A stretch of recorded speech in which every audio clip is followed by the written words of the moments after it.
want to go to our own Victor Blackwell, CNN correspondent. You are there live at Cobb County Police Headquarters in Marietta, Georgia. That's where a news conference is about to take place any second now. What's the latest developments, Victor? Well, Jane, let me tell you what's happening right now. Just a few hundred yards away, we've got a couple of producers who are working with me on this story. As soon as they get information from the spokesperson who's speaking to the group of reporters here, I've got this IFB here. They're going to give me the very latest. So if I'm interrupted, that's why. I want you also to know the big word that came out today from the medical examiner's office: homicide. Homicide. In the manner of death category, they've now found that this was a homicide. Cause of death: hyperthermia, the overheating of the body. However, the official manner of death and cause of death will not be released just yet, but they say that the injuries are consistent with homicide as the manner of death and hyperthermia as the cause of death, Jane. Also, we learned today from a new warrant that was issued that Justin Ross Harris was seen going back to his vehicle around lunchtime, going into that vehicle, reaching in, placing something in, while police say that boy was sweltering in the back of the car, likely already dead. Jane? Two big developments, and once again, any second now, we're going to have a news conference begin down there in Georgia, and it could bring us even more shocking details. But here are the big two today, okay? And it has us asking, is Dad going to stick to his story that he simply forgot about his little boy for 7 hours? He has pleaded not guilty.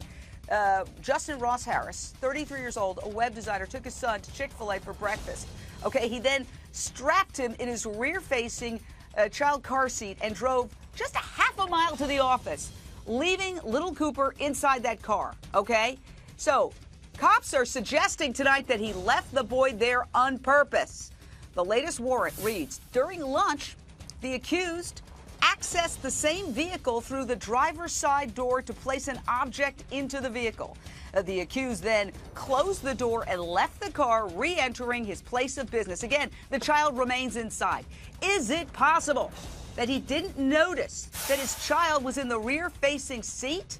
Okay, shortly after 4 p.m., Dad leaves work and drives about 3 miles before just screeching into a busy strip mall parking lot. Witnesses say Dad was in hysterics as he grabbed his son's lifeless body from the car, but some witnesses are suggesting it was all an act. Now, Alicia Johnson, one of our producers, is down there in the very shopping mall where Dad ripped his lifeless son out of the car and started screaming, "What have I done? What have I done?"